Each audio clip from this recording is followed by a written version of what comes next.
हर हर महादेव। जय हिंदू राष्ट्र। आज का जो विषय है वो है जगतगुरु शंकराचार्य अवमुक्तेश्वरानंद और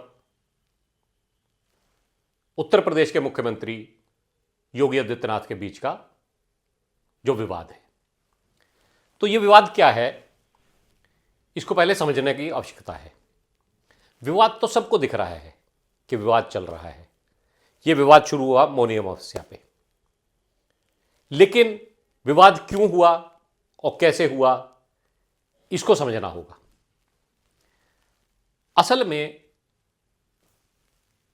मौनी अमावस्या के 1-1.5-2 महीने पहले शंकराचार्य जी ने एक ऐलान किया था कि वे चारों पीठों के शंकराचार्यों को लेकर और सनातन समाज के लाखों संतों को लेकर 10 और 11 मार्च को दिल्ली के रामलीला मैदान पे एकत्रित करेंगे, जहां से उन्होंने केंद्र सरकार को यह अल्टीमेटम दिया था कि केंद्र सरकार जो है वो गौ माता को राष्ट्रमाता घोषित करे।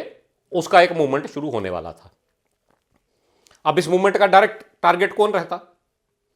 इस मूवमेंट का डायरेक्ट टारगेट था नरेंद्र दामोदर दास मोदी।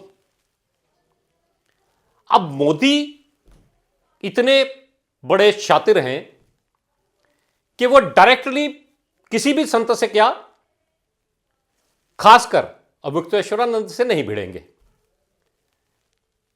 जब वो समझ गए कि अब शंकराचार्य जी का और नरेंद्र मोदी का टकराव होगा आमने सामने, तो मोदी ने अपने कूटनीतिक दिमाग से उस पूरी की पूरी चीज को डाइवर्ट कर कर योगी आदित्यनाथ के पाले में फेंक दिया।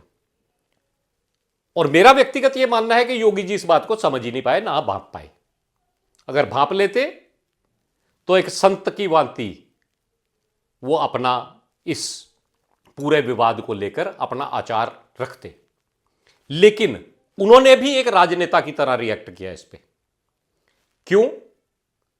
कि जिस सत्ताधारी पार्टी में वो इस समय हैं और जिसका वो नेतृत्व कर रहे हैं उत्तर प्रदेश में, आखिरकार उनको अपने आकाओं की बात सुननी थी। और आकाओं ने मैसेज दिया था कि जगतगुरु अवमुक्तेश्वरानंद जो हैं वो दिल्ली नहीं पहुंचने चाहिए। तो हुआ क्या?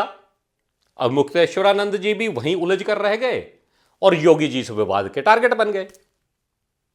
अब योगी जी को यह समझना होगा कि सनातन परंपराओं को बचाने के लिए ये जो छिटाकशी हो रही है और ये जो आरोप प्रत्यारोप लग रहे हैं, इनको कैसे समाप्त किया जाए। अन्य समाज और अन्य वर्ग कह रहे हैं कि तुम्हारे सनातन में एकता नहीं है, और योगी जी ने नारा दिया था कि बटोगे तो कटोगे। यह समाज के लिए नारा था, लेकिन आज की उत्तर प्रदेश की परिस्थिति यह बना दी गई है कि संतों को बांट दिया गया है आपस में।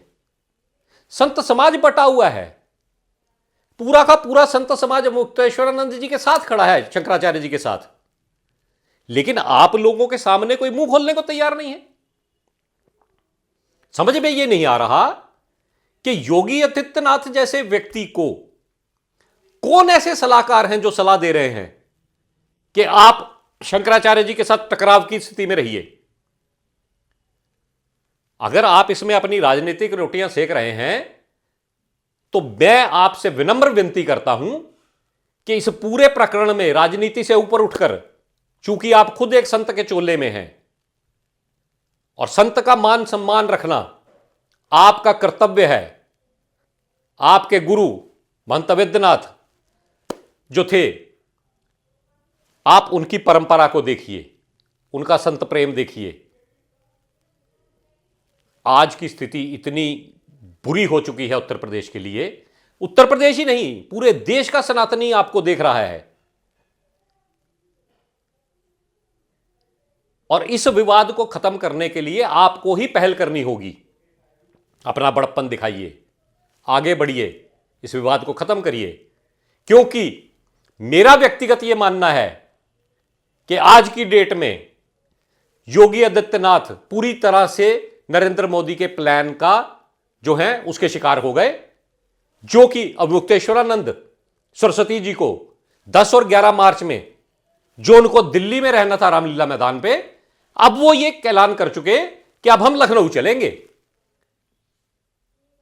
तो योगी जी की गर्दन को फंसा के मोदी जी ने अपनी गर्दन बाहर निकाल ली। यह है पूरा विवाद जो देश की जनता को और हमारे सनातनी भाइयों को समझना होगा। धन्यवाद। हर हर महादेव।